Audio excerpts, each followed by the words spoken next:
കാശ്മീരിലെ പെഹൽഗാമിൽ നടന്ന മാരകമായ ഭീകരാക്രമണത്തെ തുടർന്ന് പാക് സൈന്യത്തിനുള്ളിൽ തന്നെ വർദ്ധിച്ചു വരുന്ന അസ്വസ്ഥതകളെക്കുറിച്ച് പാകിസ്ഥാൻ സൈന്യത്തിന്റെ ഒരു രഹസ്യ റിപ്പോർട്ട് ഇപ്പോൾ സമൂഹ മാധ്യമങ്ങളിൽ പ്രചരിക്കുന്നുണ്ട്. 26 സാധാരണക്കാർ കൊല്ലപ്പെടുകയും 17 പേർക്ക് പരിക്കേൽക്കുകയും ചെയ്ത ആക്രമണം ഇന്ത്യയുമായുള്ള യുദ്ധഭീതിക്ക് കാരണമാവുകയും സൈനിക ഉദ്യോഗസ്ഥരെ രാജിവെക്കലിന് കാരണമായിട്ടുണ്ടെന്നുമാണ് റിപ്പോർട്ട് സൂചിപ്പിക്കുന്നത്. എന്നാൽ വൈറലായ കത്തിന്റെ ആധികാരികത ഇതുവരെ തെളിഞ്ഞിട്ടില്ല. അതേസമയം ഇന്ത്യയും പാകിസ്ഥാനും തമ്മിലുള്ള സംഘർഷങ്ങൾ വർദ്ധിച്ചു വരുന്ന സാഹചര്യത്തിൽ Pakistan army chief general Syed Asim Munir എവിടെയാണെന്നതിനെ കുറിച്ചുള്ള അഭ്യൂഹങ്ങളും വർദ്ധിച്ചു വരികയാണ്. പഹൽഗാം ആക്രമണത്തെ തുടർന്ന് മുനീർ അപ്രതീക്ഷിതനായെന്നോ ഒളിവിലായെന്നോ ആണ് സ്ഥിരീകരിക്കാത്ത റിപ്പോർട്ടുകൾ സൂചിപ്പിക്കുന്നത്. മുനീറും കുടുംബവും രാജ്യം വിട്ടുവെന്ന അഭ്യൂഹങ്ങൾ പ്രചരിച്ചതോടെ മുനീർ ഔട്ട് എന്ന ഹാഷ്ടാഗ് സോഷ്യൽ മീഡിയയിൽ ശ്രദ്ധ നേടിക്കൊണ്ടിരിക്കുകയാണ്. അതേസമയം പഹൽഗാം ഭീകരാക്രമണത്തിന്റെ പേരിൽ ഇന്ത്യ പാക് ബന്ധം മോശമായി തുടരുന്നതിനിടെ കാശ്മീരിലെ കുപ്വാര, ജമ്മുവിലെ പൂഞ്ച് സെക്ടറുകളിൽ തുടർച്ചയായ 4ാം ദിവസവും പാക് സൈന്യം വെടിയുതിർത്തിരുന്നു. നിയന്ത്രണ രേഖയിൽ പാകിസ്ഥാൻ നടത്തിയ പ്രകോപനത്തെ ഇന്ത്യ അതിശക്തമായി നേരിടുകയായിരുന്നു. പൂഞ്ച് സെക്ടറിൽ പാകിസ്ഥാൻ സൈന്യം വെടിനിർത്തൽ കരാർ ലംഘിക്കുന്നത് ഇതാദ്യമായിട്ടാണ്. എന്നാൽ ഇതുവരെ ആളപായം റിപ്പോർട്ട് ചെയ്തിട്ടില്ല.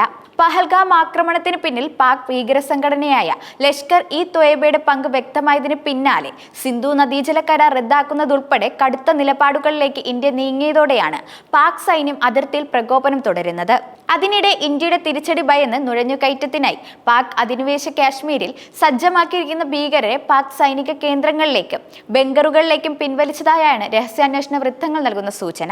POKയിലെ കെൽ, സർദി, ലുധിനിയാൻ, അത്മുഖം, ജുറ, ലിപ, പച്ചിബാൻ, ഫോർവേഡ്, കഹുദ, കോട്ട്ലി, ഖുയിരാഠ, മന്ദർ, നിക്കയിൽ, ചമൻകോട്ട്, ജാൻകോട്ട് എന്നിവിടങ്ങളിൽ നിന്നാണ് ഭീകരരെ പിൻവലിച്ചത്. നിയന്ത്രണ രേഖയിൽ നിന്ന് ജമ്മു കാശ്മീരിലേക്ക് ഈ മേഖലകളിലൂടെയാണ് നാളുകളായി ഭീകരർ ഇന്ത്യയിലേക്ക് നുഴഞ്ഞുകയറിയുന്നത്.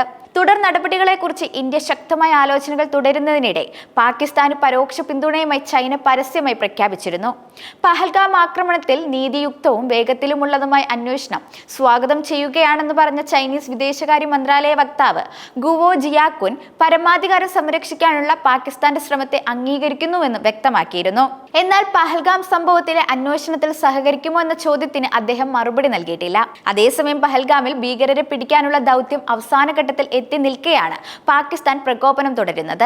സുരക്ഷാ സേന പ്രദേശത്തെ സ്ഥിതിഗതികൾ സൂക്ഷ്മമായി നിരീക്ഷിച്ചു വരികയാണ്. നിലവിലെ പ്രശ്നങ്ങളിൽ നിന്ന് വഴിതിരിക്കാനാണ് നിരന്തരം വെടിനിർത്തൽ കരാർ ലംഘിച്ച് ഇന്ത്യൻ പോസ്റ്റുകൾക്ക് നേരെ പാകിസ്ഥാൻ വെടിയുതിർക്കുന്നതെന്നാണ് വിലയിരുത്തൽ. അതേസമയം പഹൽഗാമിൽ ആക്രമണം നടത്തിയ ഭീകരരും സുരക്ഷാ സേനയും തമ്മിൽ ഏറ്റുമുട്ടൽ ഉണ്ടായതായും റിപ്പോർട്ടുണ്ട്. കുൽഗാം വനമേഖലയിൽ വെച്ചാണ് വെടിവയ്പ് ഉണ്ടായത്. കുൽഗാമിൽ നിന്ന് രക്ഷപ്പെടാൻ ശ്രമിക്കുന്നതിനിടെയാണ് ഭീകരർ സൈന്യത്തിന് നേരെ വെടിവെച്ചത്. സൈന്യവും തിരിച്ചടിച്ചു.